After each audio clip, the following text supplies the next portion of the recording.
Sache, ô fils, qu'il me serait agréable que tu te retiennes mes conseils avant tout, que tu craignes Dieu notamment, que tu te contentes d'accomplir ses obligations, que tu prennes exemple sur le comportement de tes parents qui t'ont précédé, des purs de ta famille.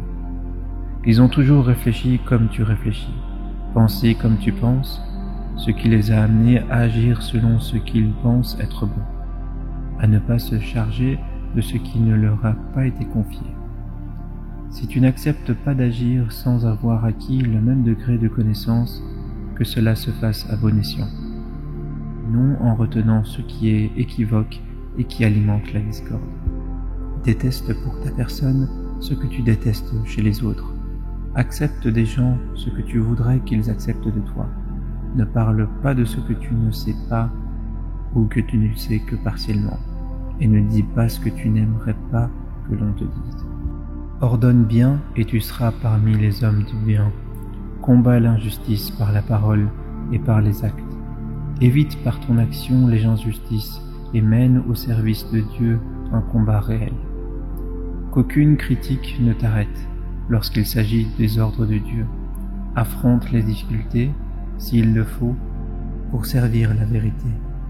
Approfondis tes connaissances en matière de religion.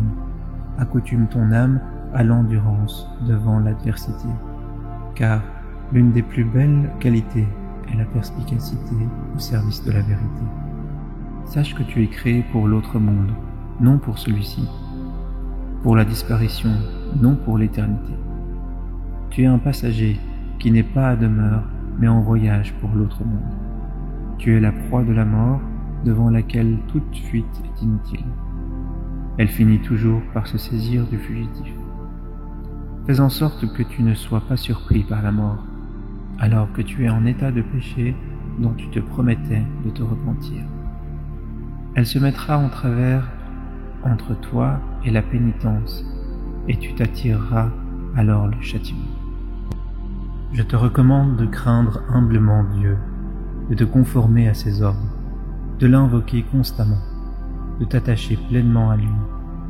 Quel attachement serait plus bénéfique pour toi que celui que tu établirais avec Dieu?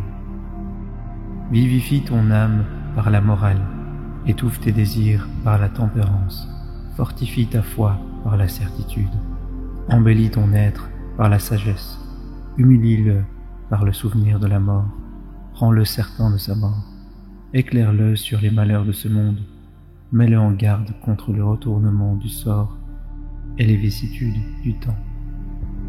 Confie tout ce qui te concerne à ton Dieu, tu le remettras ainsi à un protecteur puissant et inaccessible.